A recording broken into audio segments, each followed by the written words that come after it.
नमस्कार दोस्तों। आज की इस वीडियो में मैं आपको बताऊंगा गवर्नमेंट जॉब कैसे मैनिफेस्ट करते हैं लॉ ऑफ अट्रैक्शन से। इस वीडियो में मैं आपको मेंटली सारी चीज़ें बताऊंगा जो आपको माइंड के बेसिस पे करनी होती है, जिससे आपकी जो भी रेजिस्टेंस है, जिससे आप अपनी गवर्नमेंट जॉब नहीं मैनिफेस्ट कर पा रहे हो, वो सभी रेजिस्टेंस आपकी साइड हो जाएंगी, आप अलाइंड होंगे, आप अपनी गवर्नमेंट जॉब मैनिफेस्ट कर पाओगे। अब किसी भी चीज़ को मैनिफेस्ट करने के लिए यही तरीका होता है। डिफरेंट डिफरेंट प्रोसेसेस से आप उसमें से गुजर सकते हो, लेकिन कुछ ऐसे पॉइंट्स होते हैं जो आपको समझने होते हैं कि आपकी रेजिस्टेंस किस जगह पे लाई करती है। फिर उस रेजिस्टेंस को आप रिमूव करते हो, वहाँ से आपका जो भी ब्लॉकेजेस होता है वो ख़त्म हो जाता है, जिससे आप मैनिफेस्ट कर पाते हो। तो जब भी जॉब मैनिफेस्टेशन की बात आती है या गवर्नमेंट जॉब बेसिकली बात आती है गवर्नमेंट जॉब की, तो इन दोनों के बीच में ही लोग बहुत बड़ा डिफरेंस देखते हैं, जबकि यहाँ पे डिफरेंस देखने वाली बात नहीं है, जॉब की ही बात है। बस एक है कि एक पर्सन उसको ज़्यादा इंपॉर्टेंस दे रहा है या ज़्यादा उसमें लगता है कि कम समय में ये चीज़ अटेम्प्ट करनी पड़ती है या एक ही बार में इसको निकालना पड़ता है, अदरवाइज इन फ्यूचर आपको ये चीज़ नहीं मिलेगी। जिसकी वजह से क्या होता है कि बहुत ज़्यादा इंपॉर्टेंस एक चीज़ को दे देते हैं, जिसकी वजह से डर ज़्यादा होता है। डरने की वजह से क्या होता है, सिलेबस कंप्लीट नहीं हो पाता, आप टाइम नहीं दे पाते, कंपटीशन का डर होने लगता है। फिर एट द एंड क्या होता है, वो चीज़ मैनिफेस्ट नहीं होती है। फिर यहाँ पे बहुत सारे नेगेटिव बिलीव्स भी होते हैं कि इतना, जैसे मान लो होता है गवर्नमेंट जॉब में कि वैकेंसी है 1 लाख और 10 लाख लोग आकर के उसके फॉर्म को भर रहे हैं, तो माइंड तो सबसे पहले वहीं डर जाता है कि 1 लाख सीट में 10 लाख लोग आकर के फॉर्म ही भर रहे हैं, तो मेरा कैसे होगा, या अगर मेरा नहीं हुआ तो क्या होगा। इतने लोगों का भी तो नहीं होता है, वो मुझसे पढ़ने में अच्छे होते हैं, स्टिल उनका नहीं होता है। तो ये बेसिकली डर आपके माइंड में आ जाता है, जबकि आपको देखना है कि आपको 1 लाख की 1 लाख सीट नहीं चाहिए। अगर 1 लाख है तो जस्ट एग्जांपल के हिसाब से बता रहा हूँ कि 1 लाख अगर सीट है तो आपको 1 लाख नहीं चाहिए, आपको उसमें से एक चाहिए। तो जब आप ऐसे देखते हो कि 1 लाख सीट है और 10 लाख लोग फॉलो कर रहे हैं या 10 लाख लोग फॉर्म भर रहे हैं, तो आपका माइंड तो डरेगा ही। अब जब आप ऐसे देखोगे कि 1 लाख सीट है, उसमें से एक मुझे चाहिए, बाकी के 99,000 के लिए जो करना है उनको करने दे, मतलब 99,999, तो आपको बस एक सीट चाहिए। तो उस पर आपका फोकस होना चाहिए, ना कि कितनी की वजह से आपका नहीं हो पाएगा उस चीज़ पे। यही आपका एक देखोगे तो बहुत बड़ा शिफ्ट आपके माइंड में ले आएगा। प्लस जब आप गवर्नमेंट जॉब के लिए कुछ भी प्रिपरेशन कर रहे हो, तो फोकस सिर्फ उसकी न्यूज़ पे इतना ही रखो जितना आपके बेनिफिट्स में हो। मतलब अगर आप बेसिकली पढ़ाई से रिलेटेड चीज़ें वहाँ पे देख सकते हो, जैसे करेंट अफेयर्स होते हैं, यानी करंट अफेयर्स जो है, तो करंट अफेयर्स से रिलेटेड आप न्यूज़ चैनल्स को फॉलो कर सकते हो।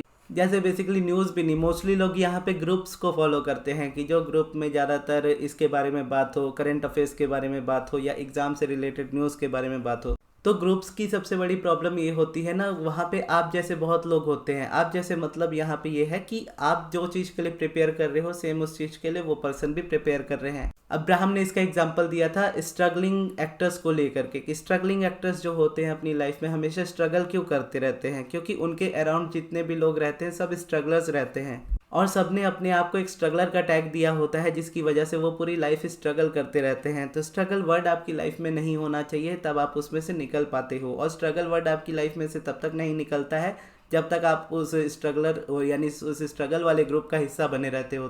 तो अगर आपको आगे बढ़ना है लाइफ में, तो आपको वो ग्रुप छोड़ना पड़ेगा जो आपको स्ट्रगल्स ज़्यादा याद दिलाता है, पेन ज़्यादा फील कराता है। तो जैसे आप इस ग्रुप में रहते हो जहाँ पे बात हो रही होती है आपके गवर्नमेंट जॉब को लेकर के, तो मोस्टली लोग वहाँ पर वही बातें करते हैं कि ये इस एग्ज़ाम में इतना कंपटीशन है, मेरा इतना अटेम्प्ट चल रहा है, मेरा इतने बार में नहीं हुआ, मैंने तो इतना पढ़ा उसके बावजूद भी नहीं हुआ। तो उसी तरह की स्टोरीज रहती है जो आपके माइंड बार बार सुनता रहता है, जिसकी वजह से क्या होता है, और ज़्यादा डर और ज़्यादा रेजिस्टेंस आपका माइंड क्रिएट करने लगता है। जबकि आपका काम होना चाहिए अपना फोकस करना स्टडीज़ पे, या मोस्टली आपको अपने रेस्ट पे भी फोकस देना होता है कि सोना भी इम्पॉर्टेंट है, उतना ही पढ़ना भी इम्पॉर्टेंट है। यहाँ पे इंजॉयमेंट भी उतना ही इम्पॉर्टेंट है। बहुत लोग ऐसा करते हैं ना कि एग्ज़ाम्स आने वाले होते हैं तो पूरा इंजॉयमेंट पूरी तरह से बंद कर देते हैं, वो भी चीज़ नहीं करनी होती है। आप एक स्टडी के पर्सपेक्टिव से देखोगे तो आपको ये चीज़ हमेशा बोली जाएगी कि हाँ, एग्ज़ाम्स के टाइम पे या पढ़ना है अगर आपको, तो आप मूवीज़ से दूर रहो, या फिर आप इंस्टाग्राम से दूर रहो, या अपने फ्रेंड्स के साथ घूमने मत जाओ। ये चीज़ें एक्चुअल में देखोगे तो बहुत इफेक्ट डालती है आपकी पर्सनल लाइफ पे। अब यहाँ पे एक स्टडी के पर्सपेक्टिव से, एक टीचर के पर्सपेक्टिव से देखोगे तो ये चीज़ें आपको गलत बताई जाएंगी। लेकिन अगर आप इसको लॉ ऑफ अट्रैक्शन के पर्सपेक्टिव से देखोगे तो कुछ टाइम चिल करना आपके अपने मेंटल हेल्थ को अच्छा रखता है, जो कि आपको अपने लिए हमेशा करना चाहिए।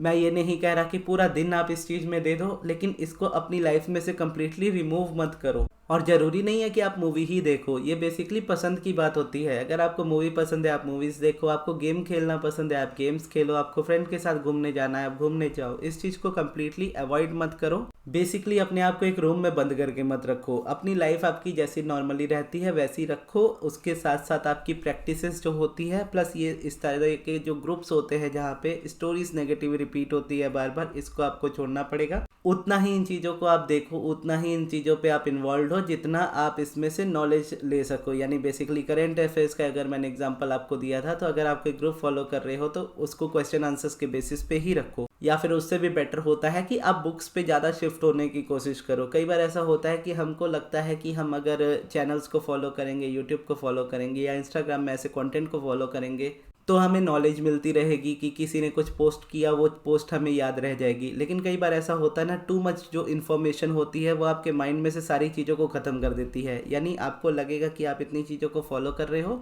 और आपके देखने भर से आपको वो चीज़ याद हो जाएगी, लेकिन उस तरह की इन्फॉर्मेशन इतनी सारी रहेगी। प्लस एक तो ये है कि आप वेरीफाई नहीं कर पाओगे कि वो सच है कि नहीं है। कई बार हो सकता है कि कुछ फेक पोस्ट भी हो बीच में, तो ऐसे में क्या है कि आपने वो चीज़ देख लिया, वही चीज़ याद रह गई। वो चीज़ अगर गलत है तो आपके एग्जाम्स में वो नेगेटिव मार्किंग के तौर पे आपको मिलेगी। और प्लस ये है कि सोर्स आप जो नॉलेज का है वो बहुत डिवाइड हो जाएगा। यानी बहुत सारी जगहों से जब आप सोर्स करोगे अपनी नॉलेज को, तो कहीं ना कहीं आपका माइंड उस पर फोकस कर पाना मुश्किल कर देगा। लेकिन अगर बुक से आप पढ़ने की कोशिश करते हो तो आप जब बुक ओपन करोगे तो आपका नॉलेज का सोर्स एक वही बुक रहेगी और उसी में सारी चीज़ें आपको मिलती रहेंगी। स्टिल आपको कुछ जानना होगा तो आप अपने हिसाब से सर्च करके अपने क्वेश्चन आंसर्स ढूंढ सकते हो। और अगर आपको स्टोरीज सुननी ही है तो आप सक्सेस स्टोरीज यहाँ पे सुन सकते हो या रीड कर सकते हो। सुनने के लिए आप बोलोगे तो यूट्यूब पे आपको अलग अलग चैनल्स पे मिल जाती हैं वीडियोस।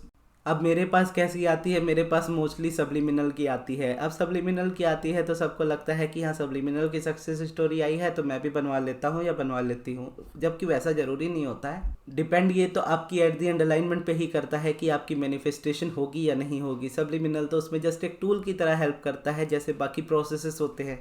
और फिर कईयों को लगता है कि ज़रूरी हो जाता है बनाना, ज़रूरी नहीं है यहाँ पे बनाना सब्लिमिनल। आप चाहो तो चैनल वाला भी यूज़ कर सकते हो। चैनल में भी आप देखोगे तो एक मेरा डिज़ायर्ड जॉब सब्लिमिनल है और एक गवर्नमेंट जॉब सब्लिमिनल है, जो सबसे पुराना वाला अपलोड किया था इस चैनल में।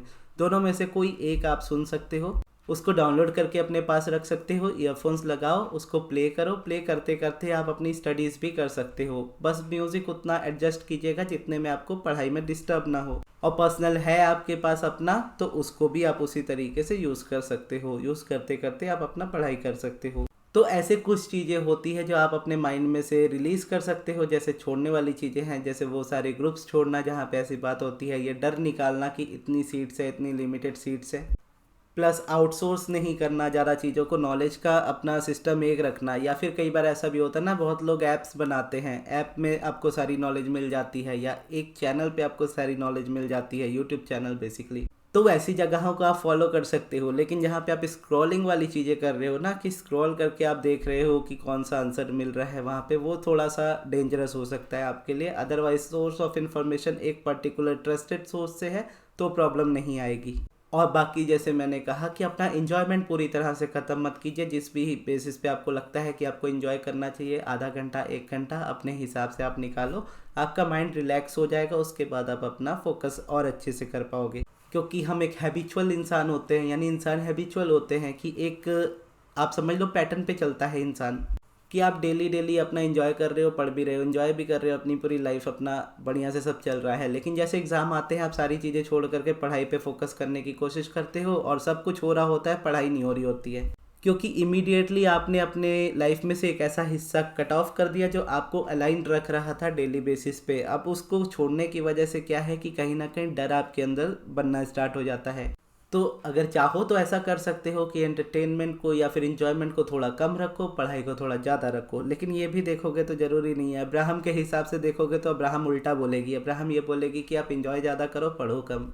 लेकिन मैं आपको वो रिकमेंड नहीं करता, क्योंकि वो फिर बेसिकली अब्राहम की टीचिंग्स की आपको नॉलेज होनी चाहिए कि अब्राहम किसी चीज़ को बोलती है तो क्यों बोलती है। क्योंकि फिर अगर आप उस चीज़ को नहीं समझोगे तो फिर आप एक अलग डायरेक्शन में उस चीज़ को ले जाओगे। तो इसीलिए वो बैलेंस रखिए कि अपनी लाइफ को एंजॉय भी कीजिए और उसको फिर अपनी पढ़ाई भी कीजिए। तब जा कर के क्या होगा कि आपके लिए ईजी होगा पढ़ना भी और खाली बैठे बैठे क्या है, माइंड यही सोचता रहेगा कि इतना टाइम बचा है, सिलेबस कंप्लीट नहीं हुआ, इतना टाइम बचा है, सिलेबस कंप्लीट नहीं हुआ। फिर एट द एंड क्या होता है कि फ्रस्ट्रेशन हो जाती है, कुछ नहीं हो पाता है और एट द एंड आपकी अपॉर्चुनिटी आपके हाथ से निकल जाती है।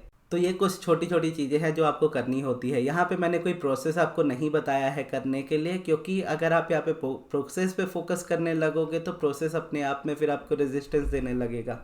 क्योंकि फिर वही बात आएगी कि आप अगर टाइम पढ़ाई में नहीं दे पा रहे हो तो फिर आप प्रोसेस पे कैसे टाइम दोगे। तो इसीलिए क्या है कि प्रोसेस वैसे रखो अपनी लाइफ में जो आपका ज़्यादा टाइम ना ले, जैसे रोबोटिक एफर्मेशन हो जाता है या सब्लिमिनल सुनने वाला हो जाता है। लेकिन जो यहाँ पे इम्पॉर्टेंट है वो इस तरह से चीज़ों को अपनी लाइफ में से थोड़ा थोड़ा एलिमिनेट करना, शिफ्ट करना और अपना बैलेंस बनाना। तो ये थी हमारी आज की वीडियो। आपको ये वीडियो कैसी लगी कमेंट्स में ज़रूर बताइएगा और इस वीडियो को यहाँ तक देखने के लिए बहुत बहुत धन्यवाद।